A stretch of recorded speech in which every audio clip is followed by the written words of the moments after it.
In this true crime documentary, we uncover the horrifying case of Ashlea Harris. Extremely tired, and this right here is not even helping. Like my eyes. It's horrible. She has a magnetic, force to her. It's hard to not instantly love her.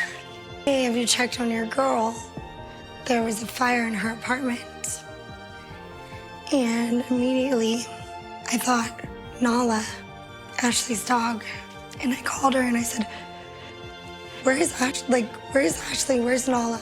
And she was like, Nala's fine. And I was like, well, where is Ashley? And she was like, Ashley's gone.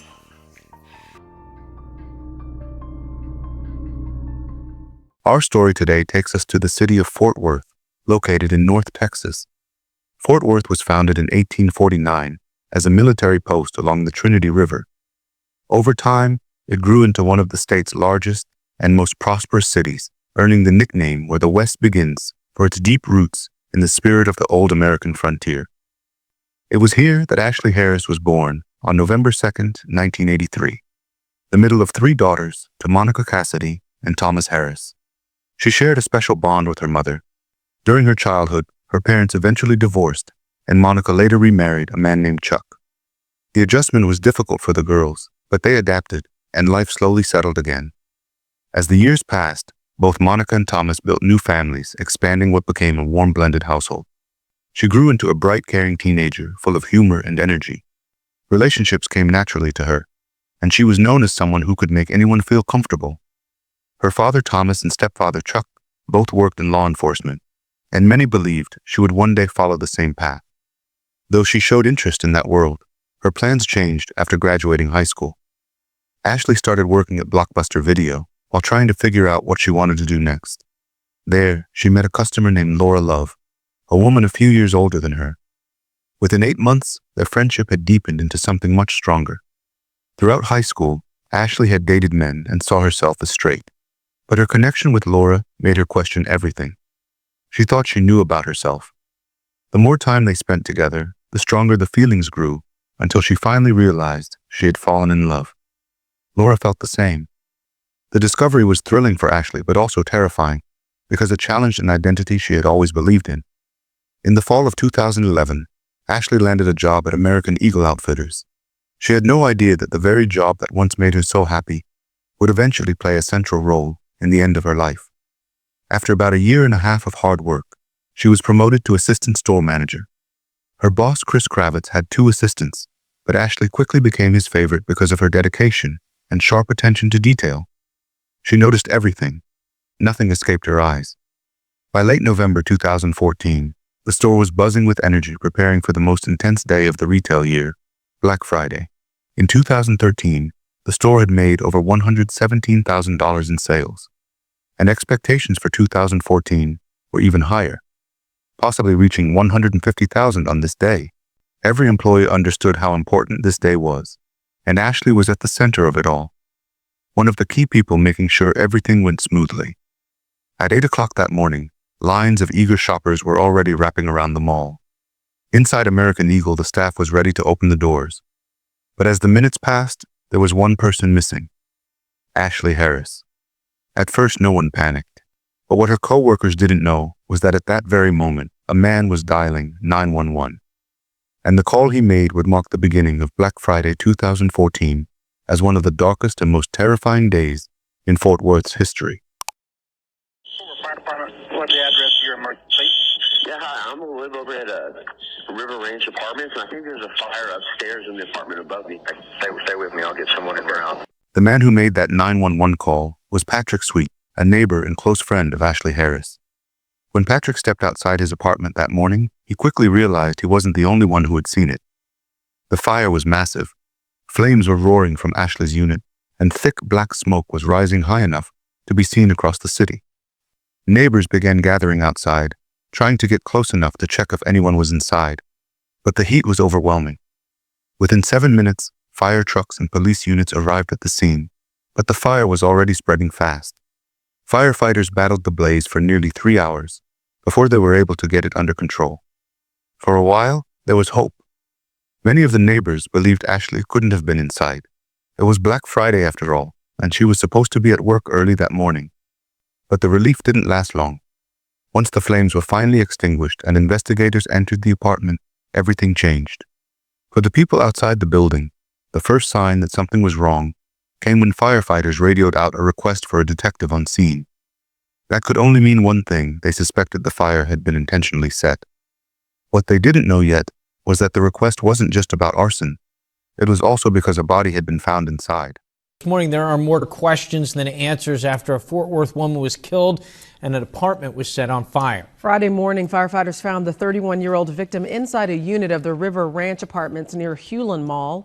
By the time the news spread, the American Eagle store manager had arrived at Ashlea's home after failing to reach her by phone. Inside the apartment, investigators discovered the body of a woman bound at the wrists with duct tape showing signs of severe beating and burn injuries across her body.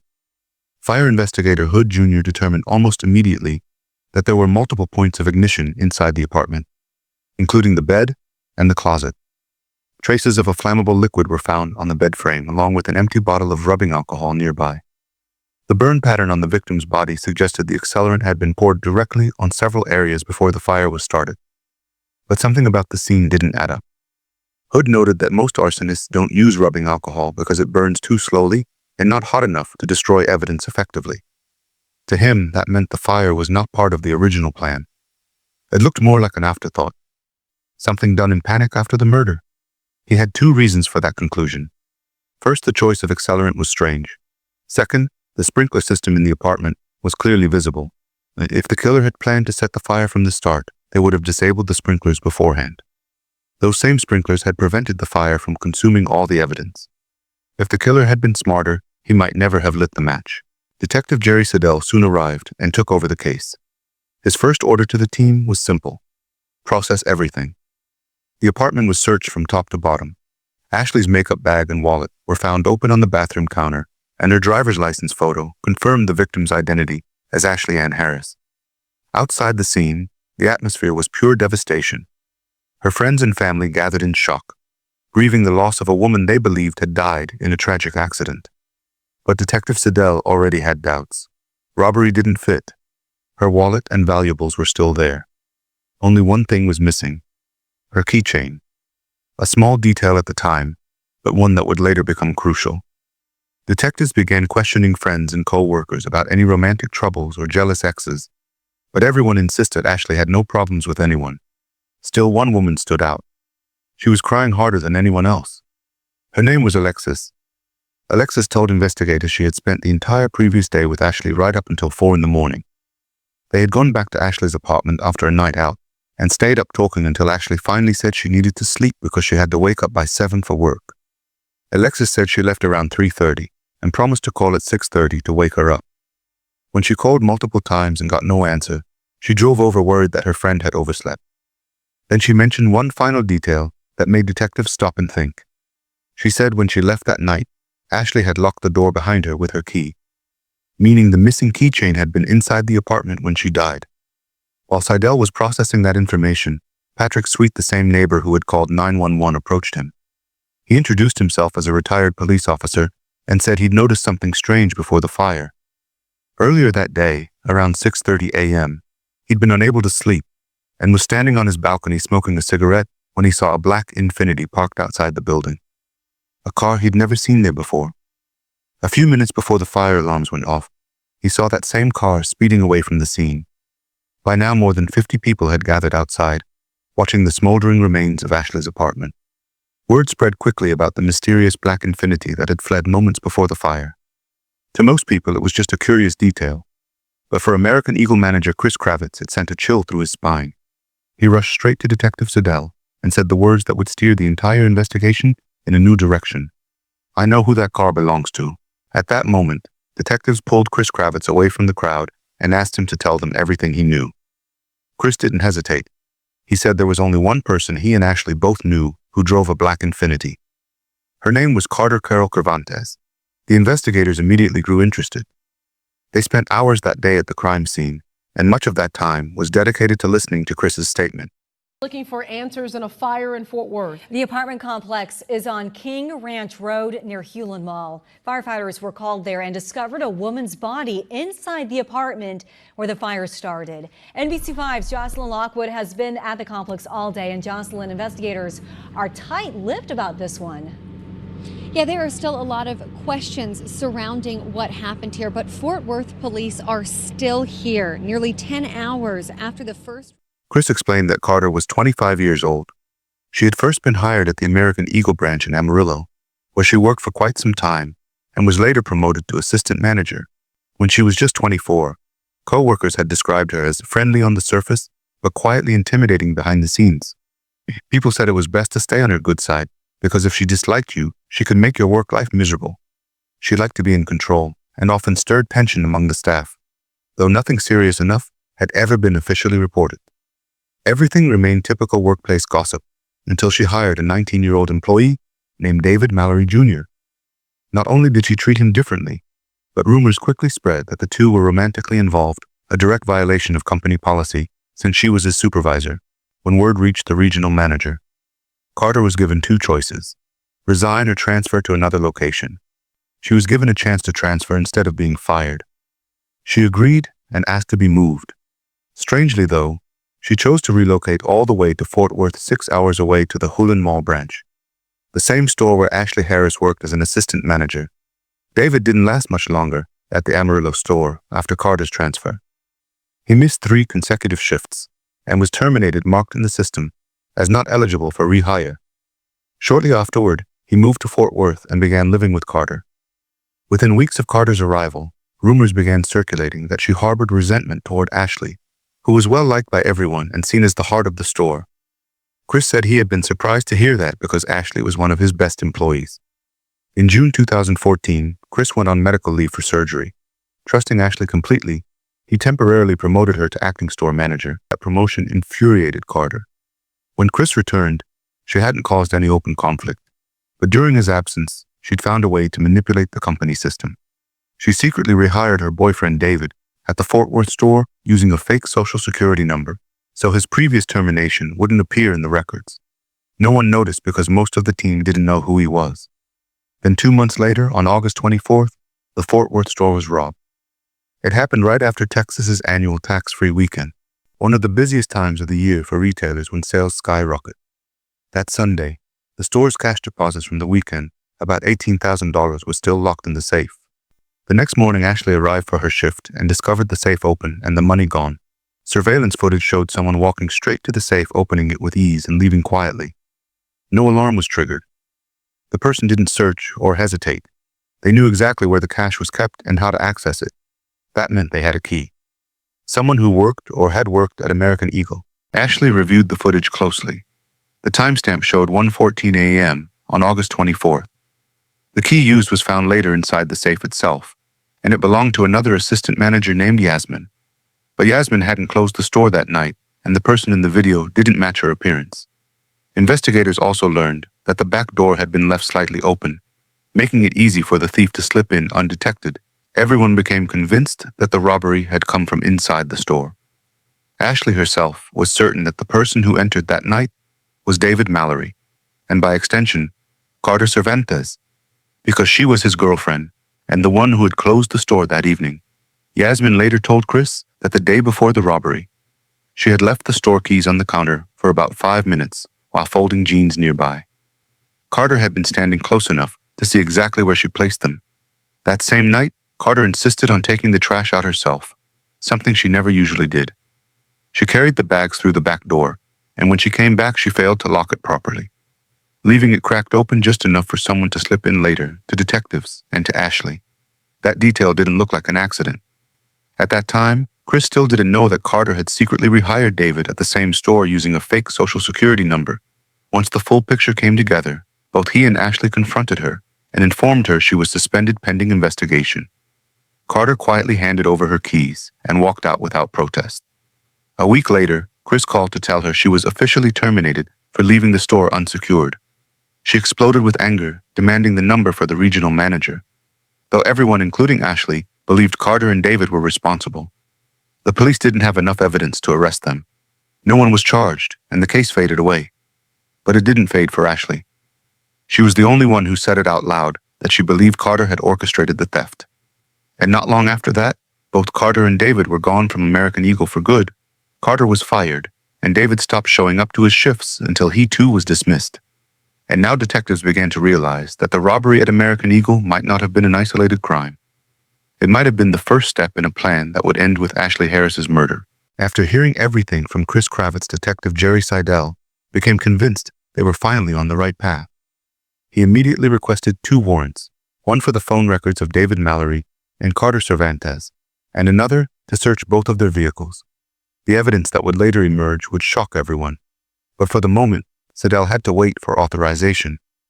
He and his partner Ernie Pitt parked near the lot outside Carter's apartment complex and began surveillance. After a few hours, they spotted a white Cadillac matching the description and plate number of David's car. They stayed put, watching closely. 4 hours later, at exactly 7:45 a.m., Seidel noticed the flash of headlights from a black Infiniti unlocking remotely. Seconds later, Carter and David exited the building together, walking toward the car. David got behind the wheel, and Carter climbed into the passenger seat. Seidel followed them discreetly in an unmarked vehicle. Instead of driving anywhere random, they headed straight for the Hulen Mall, the very mall where the American Eagle store was located. It was still early morning. No customers were inside the mall, yet only employees. Seidel couldn't understand why they were going there. Both Carter and David had been fired from American Eagle, so what reason could they possibly have to return? David parked the car, and Carter stepped out alone, walking quickly toward the mall entrance. Seidel followed on foot, while Pitt stayed back to question David. When Pitt approached the car, David said that Carter had asked for a ride, so she could fill out new hire paperwork at Aeropostale, claiming she had just been hired there. Pitt relayed the information to Seidel, who decided to check for himself. While waiting with David, Pitt discovered another issue. David was driving without a valid license, which was a violation in Texas. He was detained temporarily, and the black Infiniti was impounded as potential evidence. Seidel headed straight to Aeropostale and spoke with the store manager, who confirmed he had never heard of anyone named Carter Cervantes and certainly hadn't hired her. That confirmed his suspicions. Carter was lying. He immediately made his way to American Eagle. He was now convinced that Carter had returned to the store to commit another robbery just after Black Friday, when the registers and safe were full of cash again. After all, she had already pulled it off once before. But when he reached the store, Carter was nowhere to be found. Instead, he found Chris Kravitz standing in front of the locked gate side. I asked him why he hadn't opened the door yet, and Chris replied, "The company changed the locks after Ashlea's murder. I'm waiting for the new key." Seidel froze. That detail, the missing keys, had never been made public. Only the police knew that the single item missing from Ashlea's apartment was her key ring containing the keys to her truck, her apartment, and the American Eagle store. The apartment door had been locked when firefighters broke in, confirming that whoever killed her had used her keys. The realization hit Seidel instantly. Carter had known that Ashlea possessed the store keys. She had been the only other manager. Suddenly, every piece of the puzzle began to align. When Seidel asked why the locks had been changed, Chris explained, "It's standard policy. The company always changes locks after any manager with key access dies or is terminated." Seidel nodded, but deep down, he knew the killer wouldn't have known that. And in that moment, he became certain that the person who murdered Ashlea Harris was Carter Cervantes. He asked Chris if he had seen her around that morning, and Chris said no. Seidel returned to the apartment complex to search for her, and it didn't take long to find her. She was in the leasing office near the laundry room, having changed out of her black clothes and into pink medical scrubs, as if preparing for another job. When approached, she remained calm. Without resistance, she agreed to accompany the detectives to the station for questioning. Inside the interrogation room, the first few questions were casual. Small talk meant to put Carter Cervantes at ease. Detective Jerry Seidel asked about her Thanksgiving dinner, her favorite food, little things that made her lower her guard. I made turkey, and there was stuffing and mashed potatoes and green bean casserole, and this cabbage bacon salad that my mom really likes to make, but I don't think David likes. But soon the question shifted. He asked her to walk him through the morning of her arrest. Carter said she woke up around 7:30. Maybe 7:45, talked to David for a bit, then went back to sleep. When she woke again, he was gone. It was a calm, rehearsed answer, and Jerry knew instantly it was a lie. He told her so. This morning. Okay. All right. This morning. Okay, what time do you get up? About 7:30, Okay. 7:45. And then what happens then? And then we talked, and I went back to sleep. When I woke up, he wasn't there. Okay, I know that's a lie. No, it's not. You know why I know it's a lie? Why do you know it's Because a lie? I saw you come out of your apartment and get in the passenger seat of that car, and I saw him drive out of there. That's why I know it's a lie. I got up, I went and put the laundry in, and I went and checked my email. That's all. You found me on my apartment complex. Carter denied it furiously, but Siddell had already seen enough of people like her to recognize when someone was bluffing. Frustrated, he stood up and walked out of the room, leaving her alone under surveillance. That's when she did something strange. She picked up the water bottle on the table, took a small sip, looked at it, then slowly tilted it, spilling some of the water on purpose. She grabbed a napkin and carefully wiped the exact spot where her lips had touched the bottle. It was a deliberate move, an attempt to erase her DNA. But the room was under constant recording. If there had been any doubt before this moment, it was gone now. She wasn't just nervous, she was guilty. So after processing David for driving without a license, they were both released. But the search warrants for their apartment cars and phones were finally approved. The investigation was about to explode wide open. Detectives from the Fort Worth Homicide Unit executed the search that same day. Inside Carter and David's apartment, detectives found a plastic storage bin near the door filled with ropes and bungee cords. There were also torn strips of duct tape that were collected and sent to the lab to compare with the tape that had bound Ashlea's wrists and ankles. They also found a receipt from a hardware store. Then came the search of Carter's black Infiniti. They found a knife sharpening stone, a single 9mm bullet, a cell phone, multiple knives, a plastic storage box with a pair of men's shoes stained with what looked like blood. Beneath the driver's seat was a loaded Glock 19 pistol. When they opened the trunk of David's white Cadillac, they found something even worse. The very same shovels purchased days earlier, caked with dirt and clearly used. Alongside them were bungee cords, zip ties, rolls of clear plastic wrap, and a toolbox. The message was undeniable. They had everything needed to dispose of a body. The phone searches revealed even more horrifying evidence. Both devices contained photos of Ashlea's apartment building, showing her front door from different angles. Proof that they had stalked and scouted her home beforehand. Text messages between them were chilling. They discussed their plan to hurt Ashlea as casually as if they were planning dinner. In one message, Carter mentioned buying the supplies. The messages were intentionally vague, but the meaning was clear. The digital trail went deeper. When Siddell examined David's phone, he found a message containing GPS coordinates when he entered them into Google Earth. They led to a rural area near the town of Luthers, Texas. He went there himself. At the precise location marked by the coordinates, he found a freshly dug pit shaped like a grave, about 6 feet long, 2.5 feet wide, and 3 feet deep. It was unmistakable. After all these discoveries, there was only one thing left for the investigators to figure out: where Carter went and what she did inside the mall on the morning after the murder. They reviewed the mall surveillance footage carefully, and what they found filled the final gap in the case. The cameras showed Carter entering Hulen Mall early that morning, walking directly toward the American Eagle store. She reached the door and tried to unlock it, using the same key she had taken from Ashlea's apartment. But the keys didn't work. After a few failed attempts, she gave up, turned around, and left the mall. Now detectives had the full picture of her movements, and when they cross-checked the receipt found in her apartment, they discovered something even more incriminating on November 21st. Just 1 week before the murder, Carter had been captured on a store surveillance camera, buying the very same items that were later recovered from her apartment. The shovels, the bungee cords, and the plastic wrap. The theory was now complete. After being fired, Carter and David plotted revenge. They decided to kill Ashlea, steal her keys, and rob the American Eagle store again. Black Friday was their perfect opportunity because the safe would be full of cash. In the early hours of November 28th, they entered Ashlea's apartment. She might have still been awake after her friend Alexis left around 5 a.m., but she fought back hard. The struggle turned brutal. She was pistol-whipped, stabbed, and her throat was cut. Realizing time was running out, they abandoned their original plan to bury her, and instead set the fire, hoping to erase the evidence. Just as the fire investigator had suspected, they took her keys, locked the door from outside, and fled. Detective Siddell secured arrest warrants for both Carter Cervantes and David Mallory on December 4th, 2014, charging them with capital murder. 2 days later, on December 6th, David was arrested. That same day, Carter turned herself in, accompanied by her attorney, in a desperate attempt to appear cooperative. It was too late. Both were booked into jail, with bail set at $500,000 each, awaiting trial for the murder of Ashlea Harris. After the long and detailed investigation into the murder of Ashlea Harris, Carter Carol Cervantes was the first to stand trial.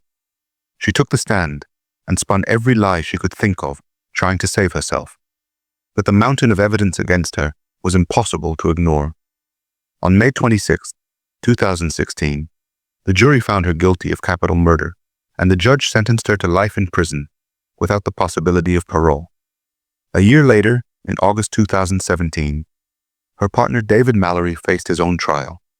His defense tried desperately to pin everything on Carter, claiming he was only following her lead. But the evidence told a different story. The jury saw right through it and convicted him as well, sentencing him to life in prison with no chance of release. Two people who entered this crime together ended it the same way behind bars for the rest of their lives. Thank you for watching. If you enjoyed this video, don't forget to like and subscribe for more true crime documentaries. See you in the next video.